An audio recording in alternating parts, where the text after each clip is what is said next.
أعوذ بالله من الشيطان الرجيم بسم الله الرحمن الرحيم الحمد لله رب العالمين والصلاة والسلام على رسول الكريم صلى الله عليه وسلم. كما تعلمون أن النجاح والفلاح والسعادة للإنسان في الدنيا والآخرة فقط في الدين في جميع امتثال أوامر الله على منهج الرسول صلى الله عليه وسلم.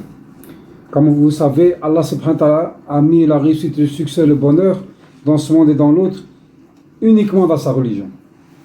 La religion, c'est quoi? C'est l'ensemble des recommandations d'Allah et de son prophète bien-aimé. Quelles sont ces recommandations? La première des choses, Allah subhanahu wa ta'ala nous donne des signes à travers le Coran, des signes précurseurs afin que le musulman puisse connaître qui est le Créateur. Le but et l'objectif de notre vie sur cette terre, c'est de connaître qui est celui qui nous a créés, qui est Allah. C'est ça le but, l'objectif premier. C'est reconnaissance de Allah subhanahu wa ta'ala. Ensuite, quand on va le connaître et le reconnaître, on va l'aimer, puisqu'on connaît qui il est.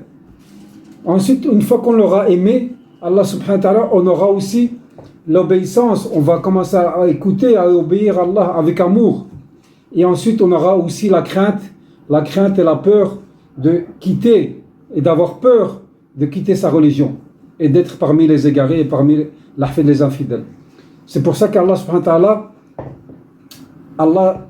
wa ta'ala a descendu le Coran, le Coran qui est le miracle. Et qu'est-ce qu'un miracle? C'est quoi un miracle? Tous les gens se posent la question, qu'est-ce qu'un miracle? Un miracle, c'est un fait extraordinaire, dépourvu de faits scientifiques. Ça veut dire qu'il n'y a aucune explication. Il est vu comme surnaturel et aussi qui est souvent attribué à une puissance divine. Et si c'est attribué à une puissance divine, comme Allah subhanahu wa ta'ala dit dans le Coran, et même s'il aurait révélé pour vous, Allah il aurait fait descendre un homme, il n'aurait pas choisi ni un ange, ni qui que ce soit pour passer le message. Allah il a envoyé les messagers, les prophètes. Et Allah subhanahu wa ta'ala va défier les gens dans la spécialité dans laquelle ils sont. Allah subhanahu wa ta'ala va défier chaque communauté dans la spécialité dans laquelle elles sont. C'est, par exemple, on va commencer par l'histoire de Moussa alayhi salatu salam, Moïse, qui est un grand prophète, même dans l'islam, qui est reconnu d'ailleurs. Allah parle plus de lui dans le Coran que du prophète Mohammed. Il est bien aimé chez les musulmans, le prophète Moussa alayhi salatu salam. Et on le connaît bien. Isa, pareil. Moussa alayhi salatu salam, Allah il va le montrer, il va l'éduquer et il va défier sa communauté dans laquelle ils sont. Des spécialistes dans la magie, Allah il va les défier. Il va envoyer Moussa alayhi salatu salam. Allah subhanahu wa ta'ala il va l'éduquer en le faisant venir chez lui, en l'invitant chez lui sur le mont et il va lui apprendre, il va lui enseigner. La première des choses, il y a Moussa. Il dit qu'est-ce que tu as dans ta main?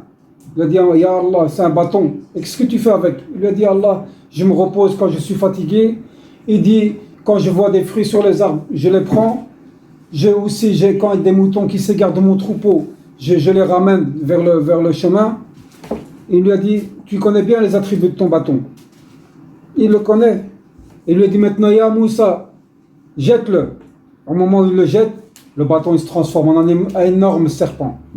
Et lui-même il a peur. Il a peur de son bâton. Il lui a dit, pourtant tu connais ton bâton et tu as peur de lui. Saisis-le et n'aie crainte. Allah lui a montré que parmi ça, les miracles qu'il va accomplir, des grands miracles, 9 parmi ces miracles-là, 9 grands miracles. Et parmi ces miracles-là, Allah subhanahu wa ta'ala, il va ouvrir les yeux des croyants et à renfermer certains d'autres. Alors, Moussa alayhi salatu salam, il lui a dit, ya Allah, montre-moi ta puissance, ta grandeur, montre-toi à moi. Il a dit, ya Moussa alayhi salatu salam, ya Moussa, je ne peux pas, parce que c'est moi qui ai créé les cieux et la terre, c'est moi qui ai créé l'espace et le temps. Il ne peut pas se mettre dans l'espace et le temps qu'il a créé, ni dans la terre. Mais il dit, regarde la montagne à côté. Quand il a regardé la montagne, elle s'est explosée. Et lui, il est tombé évanoui. À son réveil, la foi immense. Et il descend. Il a dit à Moussa, comme il dit, هل أتاك حديث موسى إذ ناداه ربه بالوادي المقدس طوى اذهب إلى فرعون إنه طغى. Va chez Pharaon, car il a désobéi. فقل هل لك إلا أن تزكى وأهديك إلى ربك فتخشى. Va, je vais te guider vers le chemin, vers ton Seigneur. Et j'espère pour toi qu'il va te purifier. J'espère que tu seras parmi les gens Allah va purifier. فَآرَهُ الْآيَةَ الْكُبْرَى. Allah subhanahu wa ta'ala va lui montrer l'ayat al-kubra, les grands signes, ayat al-kubra. فَأَخَذَهُ اللَّهُ نَاكَةَ الْأُولَى زيد les enfants. أَلَا أَتَاكَ حَدِيثُ مُوسَى إِذْ نَادَاهُ رَبُّهُ اذهب إلى فرعون فقل هل لك إلا أن تزكى وأهديك إلى ربك فتخشى فآره الآية الكبرى فكذب وعصى. Ça veut dire il a démenti ce que Allah il donne. فكذب وعصى ثم أدبر يسعى فحشر فنادى فقال أنا ربكم الأعلى. Il s'est pris d'orgueil. Et qu'est-ce qu'il a dit? Il a dit c'est moi votre Seigneur. Les signes c'est lequel? Moussa alayhi salatu wassalam, il va chez Pharaon et il va les défier. Il lui a dit ya Moussa, qui t'emmène ici? Il a dit c'est pas moi qui viens vers toi, c'est Allah qui m'envoie vers toi afin de te purifier et de te guider vers le droit chemin. Pas juste libérer les fils d'Israël, mais aussi pour guider avec l'esprit. Et la da'wa comment c'est de vouloir du bien même aux gens qui sont mauvais. C'est ça la da'wa, c'est vouloir du bien à tout le monde. Et Moussa alayhi salatu wassalam, il vient avec les miracles. Le bâton, il vient avec d'autres miracles. Et il va défier. Il a dit, c'est pas moi qui vous défie. Allah, il vous défie dans la spécialité dans laquelle vous êtes. Vous êtes spécialiste dans la magie. Ya Pharaon, ramène tous tes magiciens, je vais les défier. Et il a fait venir tous ces magiciens, les meilleurs d'entre eux. Et il lui a dit, si vous arrivez à le battre, vous serez parmi les rapprochés. Min al-muqarrabin. Vous êtes parmi les gens que vous vivrez à côté de moi. Vous aurez tout ce que vous voulez. Tous les magiciens, ils étaient contents. Grande soirée, grand gala, tout le monde vient. Tous les gens viennent. Et lui, Allah subhanahu wa ta'ala, va faire venir son miracle, va faire venir sa puissance. Tous les gens viennent. Et Pharaon, il vient avec ses magiciens. Chacun vient avec ses tours de passe-passe, ses tours de magie. Mais lui, il vient pas avec la magie. Il vient avec un miracle. Et les miracles, même les magiciens, ils connaissent pas. Même les scientifiques savent pas. Et il vient. Ils ont dit, vas-y ya Moussa. Il a dit non, allez-y vous, commencez. Qu'est-ce qui s'est passé? Ils ont jeté leur bâton. Tu vois?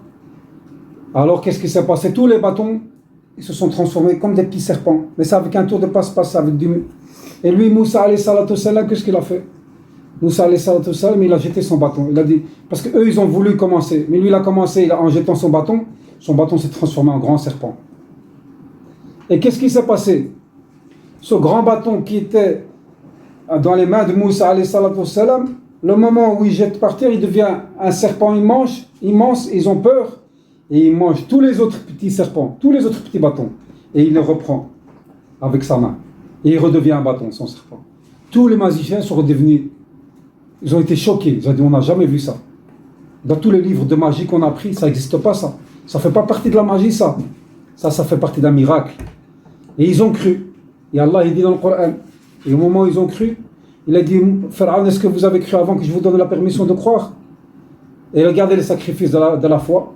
Et d'ailleurs, ça se perpète ça se perpétue tout le temps dans l'histoire. Les gens qui croient, ils sont souvent frappés, mis en prison. Voilà. Et qu'est-ce qu'il a fait? Il leur a coupé les mains et les bras. Il leur a coupé les pieds, les jambes, pour leur faire souffrir. Il a dit, vous allez te convertir avant que moi je vous donne la permission de vous convertir. Et à ce moment-là, Allah subhanahu wa ta'ala il défie chaque fois. Et il défie maintenant, on va venir dans l'époque de Isa alayhi salatu wassalam. Regardez ce que c'est qu'un miracle. Isa alayhi salatu wassalam, c'est un homme qui a grandi parmi les Banu Israël. Et les fils d'Israël et des autres, ils avaient aussi des connaissances scientifiques, des connaissances mondaines. Mais Isa alayhi salatu wassalam, il va les défier, il va défier cette communauté dans leur propre spécialité, dans laquelle ils sont. Ce sont des spécialistes dans tout ce qui est domaine médical, dans tout ce qui est domaine de... Et Allah, il va les défier dans leur propre spécialité. Isa alayhi salatu wassalam, il va venir, qu'est-ce qu'il va faire? Il va dire, je vous donne un exemple, quelqu'un qui est mort. Dans une salle, il y a des personnes, ils disent, cette personne-là, elle est morte. Il y a un médecin dans la salle qui vient et il confirme son décès. Un autre médecin vient, confirme de nouveau le décès. Qu'est-ce qu'ils se disent? Ils disent, il est mort. Alors ici, il est mort. Mais au moment où ils viennent pour le mettre dans le frigo, ou bien le moment où ils vont pour comment on appelle ça, l'enterrer. Tout le monde confirme qu'il est mort, tout le monde pleure, tout le monde est triste, et à un moment il se lève. Comment est-ce que les gens vont être choqués? Est-ce que ça fait partie de la médecine ou est-ce que ça fait partie des connaissances? Non, personne. Donc c'est quelque chose de miraculeux, quelque chose qu'on ne sait pas. Donc c'est la même chose, Isa alayhi salatu salam, il va venir. Il y avait des périodes de maladie, il y avait la lèpre. Les gens ils étaient malades, ils ont beau soigner avec les... Ils ne savaient pas. Lui il venait, il disait Bismillah, au nom d'Allah.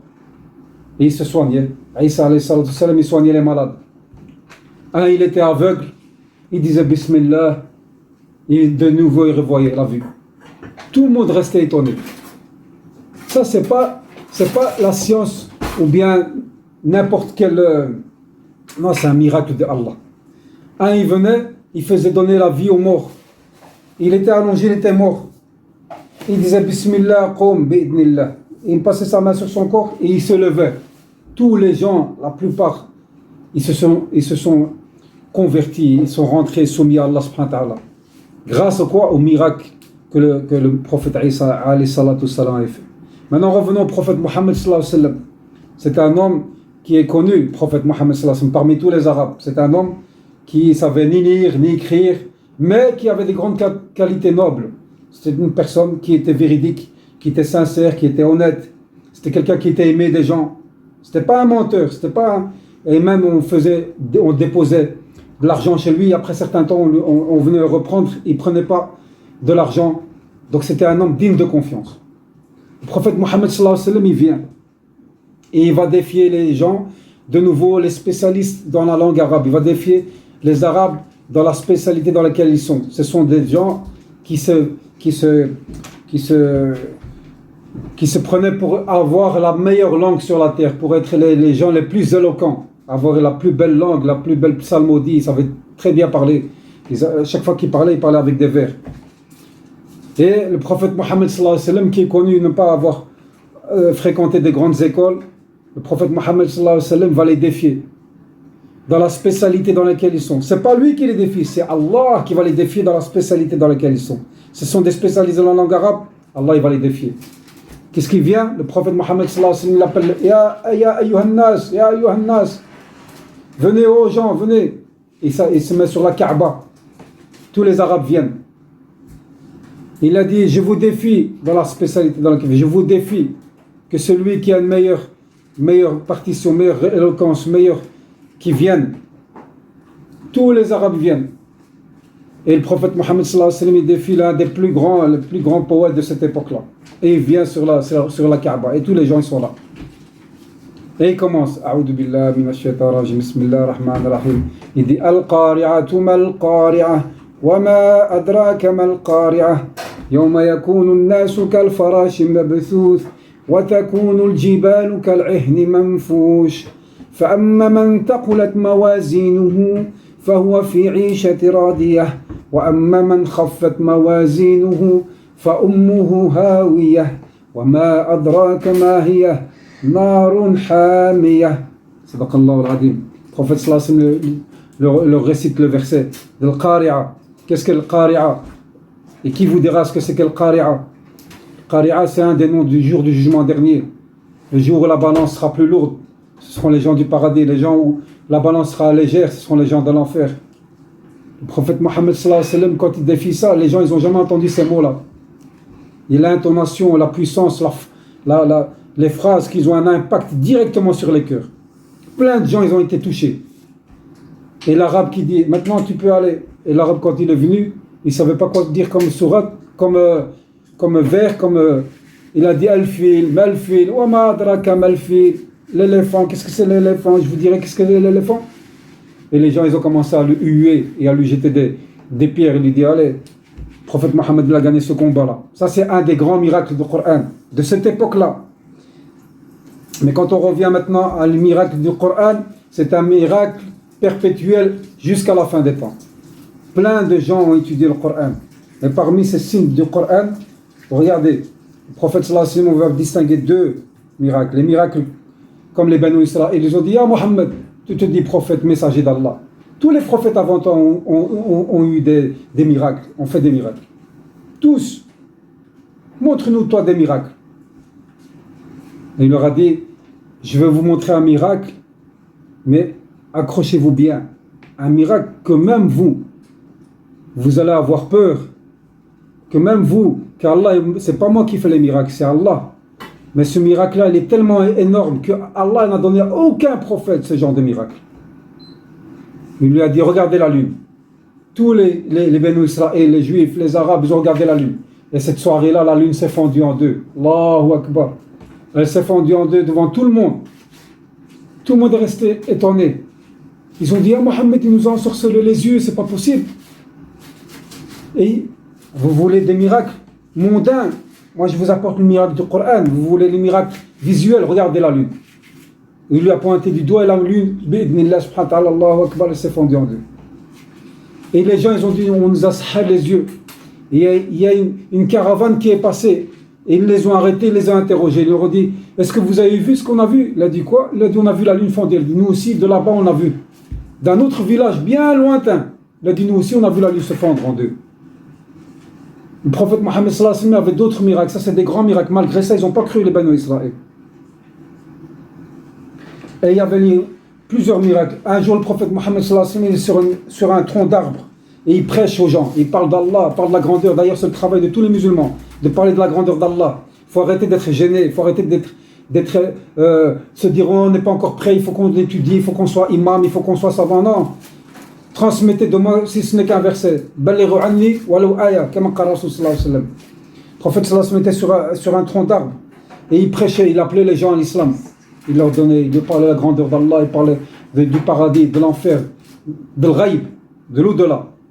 Tous les gens, ils écoutaient, certains ils écoutaient. Et à un moment, il y avait tellement de plus en plus de personnes qui se convertissaient, de plus en plus de monde qui rentrait dans l'islam, que lui, là, ils ont pensé à faire un mimbar sur trois étapes, trois étages, trois escaliers, plus grand, comme ça on l'entend bien et on le voit bien de loin. Et aussi, sa parole puisse atteindre beaucoup de personnes plus loin. Et il a quitté ce tronc d'arbre et il a été se mettre sur le mimbar et il a commencé à prêcher. Et tout le monde de la foule ont entendu des gémissements, comme une chamelle qui accouche.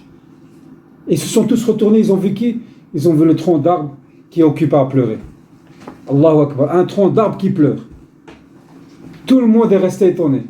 Tout le monde est arrivé. Le prophète sallallahu alayhi wa sallam, il est descendu du mimbar, il a été chez le tronc d'arbre. Et il l'a réconforté, il l'a reconsolé. Il a dit, je t'ai pas quitté parce que non, je t'ai quitté pour que tout le monde m'écoute. Mais t'inquiète pas, et lui, il a consolé un tronc d'arbre. Et nous, ce qu'on va se dire? On va se dire, c'est pas... Vous voyez comment quel monde? Regardez, c'est quoi le miracle? Est-ce que nous, si quelqu'un va faire un miracle maintenant, ou quoi que ce soit qui va se passer, nous-mêmes, on va dire, ouais, mais est-ce que c'est vraiment ça? On aura des doutes. C'est pour ça qu'il faut bien s'accrocher fermement à la foi et chercher après la connaissance d'Allah subhanahu wa ta'ala. Et aussi, un des miracles aussi, c'est parmi le Coran.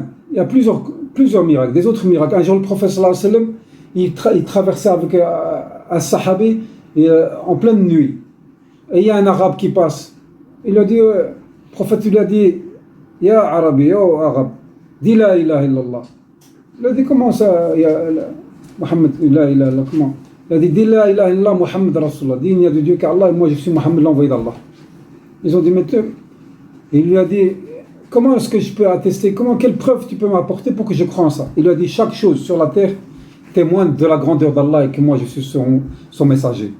Il a dit tout le monde, Et il a dit, regarde, il y avait un tronc d'arbre, il a dit, regarde ce tronc d'arbre là. Et il l'a regardé, il a dit, Ati, viens vers moi, viens. Et l'arbre, il sort de ses racines et il va vers le prophète Mohammed sallallahu alayhi wa sallam, entraînant ses racines. Et il s'arrête devant le prophète Mohammed et il dit, La ilaha illallah, La ilaha illallah, wa anta Muhammad Rasulullah, La ilaha illallah, wa anta Muhammad Rasulullah. L'arabe directement il s'est converti à l'islam. Regardez les miracles. Mais le prophète Mohammed sallallahu alayhi wa sallam, Allah tabaraka wa ta'ala nous a laissé le plus grand des miracles, c'est le Coran. Le Coran, ça c'est un autre débat, Inch'Allah. On verra les miracles du Coran, les miracles de dans les versets du Coran, dans aussi les chapitres sur l'incitation à réciter les sourates et les versets en particulier, aussi chaque sourate, les causes et les circonstances de la révélation, et encore de nos jours, des miracles dans la science. Beaucoup de scientifiques se sont convertis à l'islam parce qu'il y a eu des miracles dans la constellation, dans la terre, ou aussi dans la naissance, dans la grossesse. Il y a plein de miracles des sciences que encore maintenant, ils essayent de chercher, de trouver. Et ça, Inch'Allah, ça sera pour une prochaine discussion. Barakallahu fina wa fikum. Wa jazallahu khayran. اللهم يا رب العالمين تقبل منا إنك أنت السميع العليم واجعلنا من الذين يستمعون قولا فيتبعون أحسنه اللهم آتنا في الدنيا حسنة وفي الآخرة حسنة سبحانك اللهم وبحمدك أشهد أن لا إله إلا أنت أستغفرك وأتوب إليك اللهم ارحمنا وارحم والدينا وارحم موتانا وصلى الله وسلم وبارك على محمد صلى الله عليه وسلم آمين آمين آمين والحمد لله رب العالمين.